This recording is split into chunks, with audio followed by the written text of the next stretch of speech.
It has been over 20 years since we first followed the adventures of Todd as he made his way through Pokemon Island in an attempt to photograph all 63 Pokemon that inhabited the island. A nostalgic adventure that was one of the hallmarks of what the Nintendo 64 was able to accomplish, mixed with a gameplay nature that endeared Pokemon Snap to our hearts and minds for decades to come. Well, thanks to Bandai Namco Studios, Nintendo has brought a new era of Pokemon photography to the Nintendo Switch. Called New Pokemon Snap, you take the role of a new Pokemon photographer that you get to create and name in an attempt to help Professor Mirror and his assistant Rita as they look to uncover the mystery of the Lumina phenomenon, which causes the Pokemon of the Lental region to emit a glow that is said to have saved the Lental region thousands of years ago. As you make your way through the story, you'll take adventures through many of the areas of the Lental region in the Neo 1, a ship/car that helps you traverse the many areas of the Lental region, including beaches, forests, mountains, deserts, volcanoes, and even underwater as you take photos of not only the range of Pokemon that inhabit the area, but also special events and moments that can either be triggered or happen naturally via the new Pokemon Snap's newest feature, the Lumina Orbs,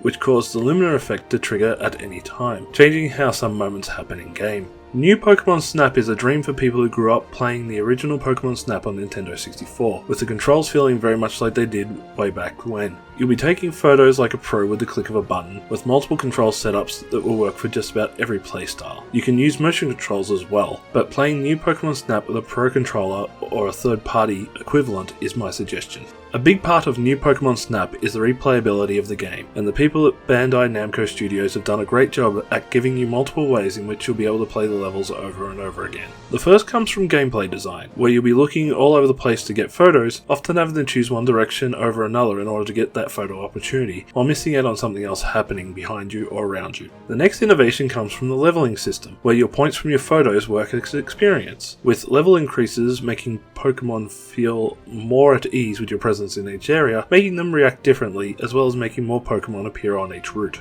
Also helping this is a day-night experience. Most levels are split into day and night courses where different Pokemon and different situations happen with each cycle. This gives you a lot of chances to get as many photos as possible to help you level up. Speaking of leveling up, the photo scoring system from the original Pokemon Snap has returned, with Professor Mirror assigning a score to each photo you bring him. The big difference here is that you can take 4 photos per Pokemon, rated between 1 and 4 stars, with each of these photos being given a score rating which is translated into a bronze through diamond star rating, with anything under 3,000 points being bronze, under 3,500 points being silver, under 4,000 points being gold, and over 4,000 points gets you a diamond rank. The combination of these two features alone will keep Pokemon fans snapping away for hours. The final great new feature of Pokemon Snap is the album system, which allows you to save photos from your adventures into a personal album where you can either leave them be, or use the new Resnap feature to edit your photos and change the contrast or position of the photo itself so it can be perfect, or add things like stickers and objects to the photograph in order to make them something like a meme or a funny photo. These photos can be saved to your Switch, so you can transfer them to PC or post online.